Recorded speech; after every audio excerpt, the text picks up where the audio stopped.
L'apôtre nous demande de prendre l'armure complète de Dieu. Ici, nous voyons l'action de la volonté. Le Seigneur ne peut pas vouloir à notre place. Il fera tout pour vous, mais il faut que vous exerciez votre droit de choisir.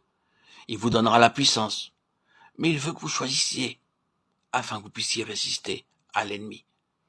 Ici, il y a une attaque de l'ennemi que l'apôtre décrit comme un mauvais jour, afin que vous puissiez résister au mauvais jour, dit-il. Il y a des jours qui sont mauvais. Vous vous levez quelquefois le matin et vous dites « Ceci est un mauvais jour ». Et c'est vrai. Que ferez-vous? Prenez l'armure complète de Dieu et dites « Seigneur, je sens qu'il y aura une attaque de l'ennemi. Aujourd'hui, je suis conscient de l'approche de l'ennemi à travers les airs. Le diable a un piège pour moi aujourd'hui. Il travaille à la mettre en œuvre. Je le vois à certaines indications. Maintenant, Seigneur, je prends par la foi l'armure complète afin de pouvoir résister dans ce jour mauvais. Il y a 3 parties distinctes dans l'armure du chrétien. La vérité, la justice, la fermeté. La toute première préparation pour cette guerre est d'avoir votre entendement, votre intelligence, remplie de vérité. Paul dit, ayant la vérité pour ceinture de vos reins, et Pierre explique que c'est les reins de notre entendement qui doivent être remplis de vérité. 1 Pierre 1,13. Il faut que votre intelligence se nourrisse de vérité. Il faut vouloir ne recevoir que la vérité, ni une théorie, ni des théories.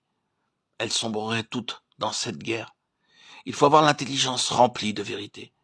Si vos pensées sont remplies de romans, vous n'obtiendrez aucune victoire. Ou bien, si votre intelligence est remplie par vos propres pensées, c'est peu de choses pour résister à l'ennemi.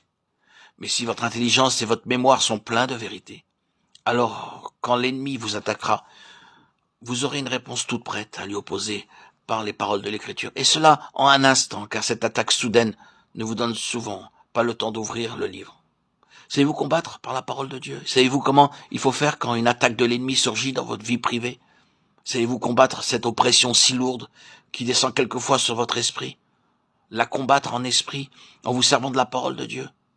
Savez-vous manier les textes de victoire tels que ceci, le Fils de Dieu apparu pour détruire les œuvres du diable, 1 Jean 3,8, afin que par la mort, il détruisit celui qui avait l'empire de la mort, c'est-à-dire le diable, Hébreux 2,14.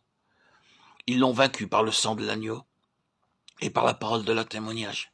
Ils n'ont pas aimé leur vie, même jusqu'à la mort, Apocalypse 12,11.